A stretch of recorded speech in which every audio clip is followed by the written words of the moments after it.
This video is sponsored by Card Kingdom. You can visit their store by using my referral link in the description below.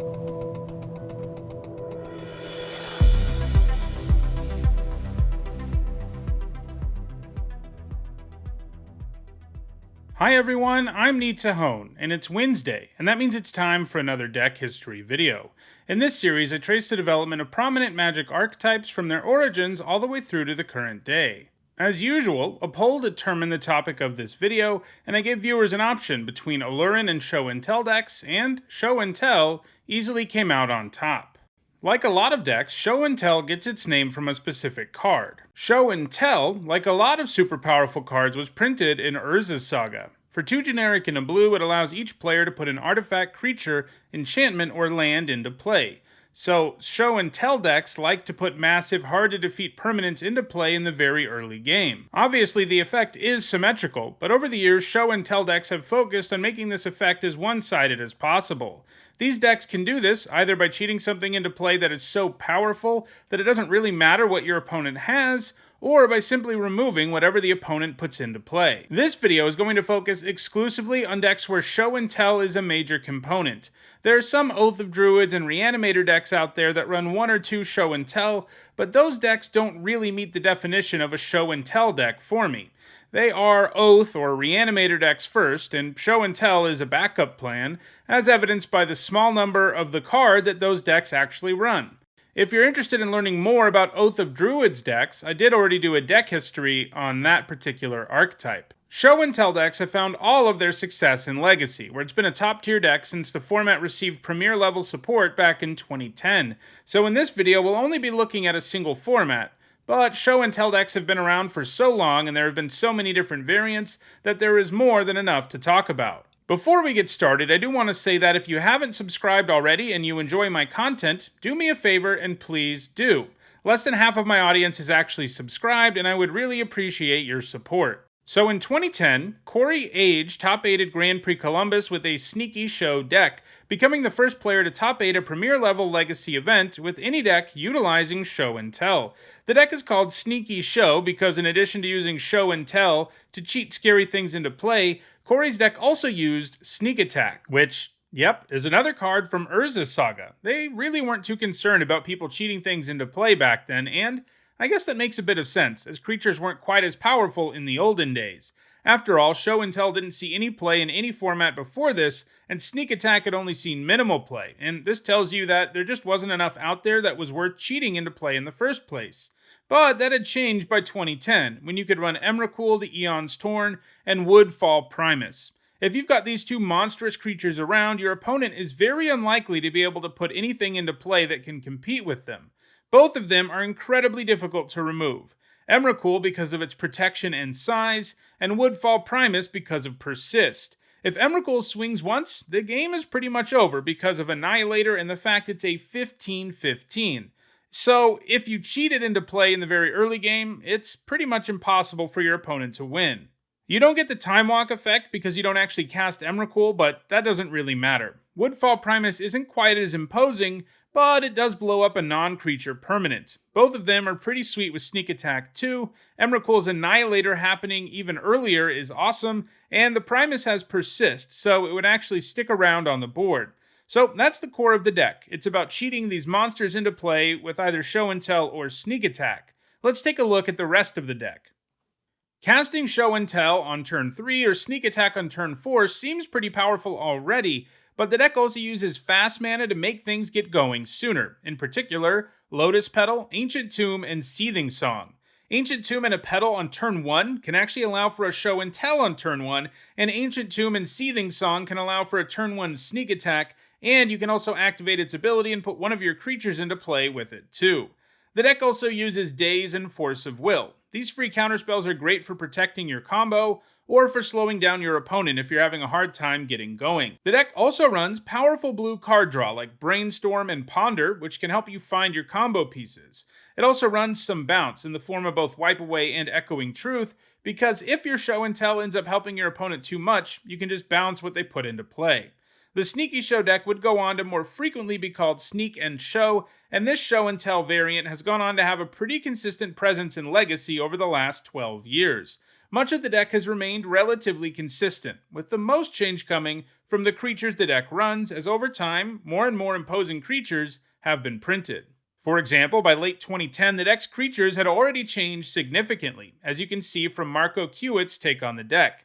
Emrakul was still around, but Woodfall Primus was out and replaced with a whole different suite of powerful creatures. Iono's Shield of Emeria could allow you to shut down a massive chunk of your opponent's deck, which allowed her to win the game in just a few swings. Progenitus was massive and had protection from everything. This meant that it couldn't be blocked, targeted, or damaged by anything, so you can see how that was a problem.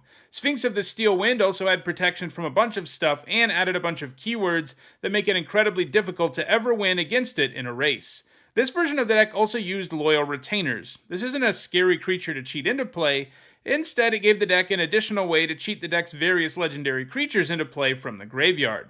The deck had some other differences too. This includes the addition of City of Traders, another fast mana land that could speed up your strategy. The deck also used Enlightened Tutor and Personal Tutor, the former to search up Sneak Attack, and the latter to search up Show and Tell.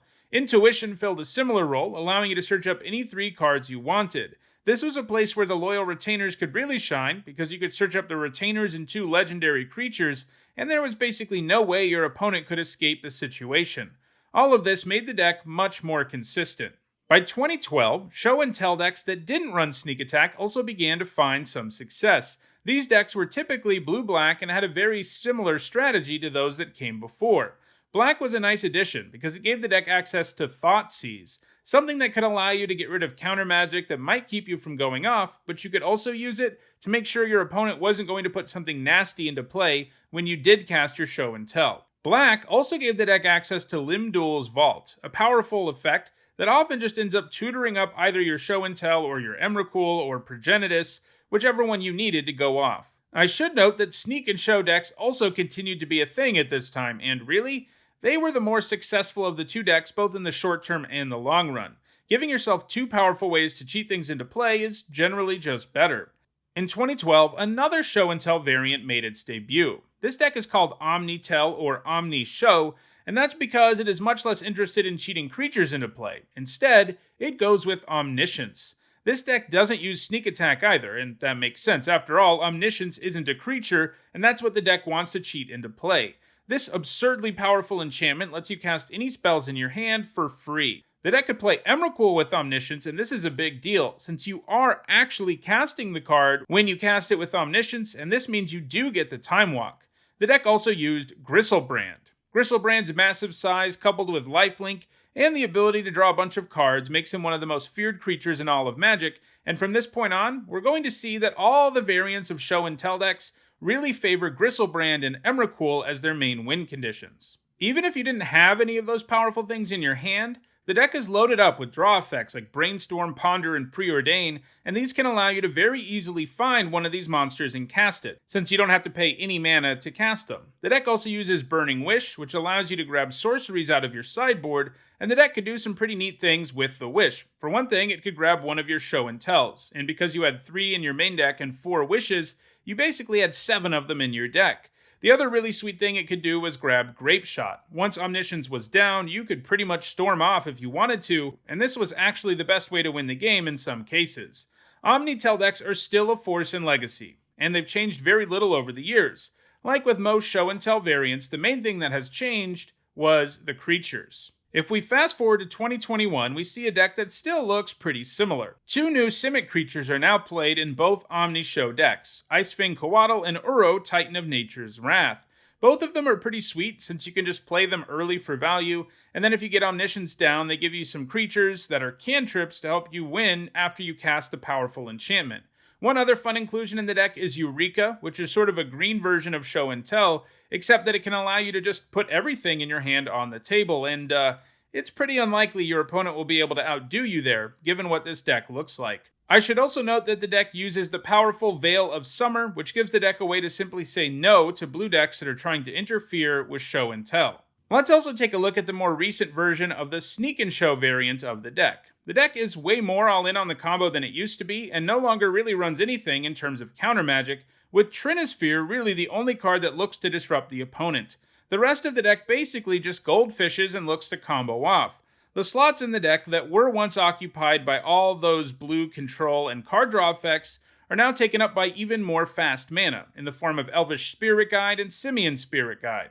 These, combined with Lotus Petal, Ancient Tomb, and City of Traders, make the deck far more likely to go off on turn 1. The deck also adds Through the Breach to the mix, which gives the deck an effect that is basically a one-time use sneak attack. In addition to using Emrakul and Gristlebrand as powerful win conditions, the deck also adds World Spine Worm to the mix. Not only is it a 15/15 trampler, but when combined with Through the Breach or Sneak Attack, you also get 3 tokens that will stick around on the table permanently. So yeah, Sneak and Show is one of the most powerful decks in Legacy, capable of absolutely absurd starts. Let's rewind now to 2016, when the last Show and Tell variant emerged. It wasn't a deck that used completely new strategies. Instead, it simply combined the Sneak and Show variant with the Omni-Tell variant. In other words, it uses Show and Tell, Omniscience, and Sneak Attack to do silly things. Gristlebrand could be particularly nasty with Sneak Attack, since you could actually get in, gain the life, and draw cards, which would usually set you up to do something nasty on your next turn too. This type of deck has gradually caught on over the years, and these days it is actually the most frequent form of the deck, and it hasn't really had to change a whole lot over the years. If we fast forward to this year and take a look at the current deck list, you have to get out a microscope to really find anything that has changed over the last 6 years. Pretty much all the same cards are in the deck, but with slightly different numbers. That's a good sign that a deck is well positioned in Legacy, no matter what happens. Since 2010, Show and Tell decks have been a major force in Legacy, and it's found success in many forms. This includes Sneak and Show, more pure Show and Tell decks that don't run other ways to cheat things into play, Omni-Tell, and Sneak and Show decks that also make use of the Omniscience game plan. There's no reason to think that Show and Tell decks won't continue to be successful in Legacy, a format where it isn't an exaggeration to call it a format-defining deck. Well, that's the history of Show and Tell decks. If you enjoyed this video, please like it and share it so that others can enjoy it too. If you want to make sure you catch future episodes of this series, don't forget to subscribe. If you want to catch up on more than 35 other episodes of this series, you should see the playlist on your screen shortly. And if you want to go the extra mile in supporting the channel, you can on Patreon. Thanks for watching.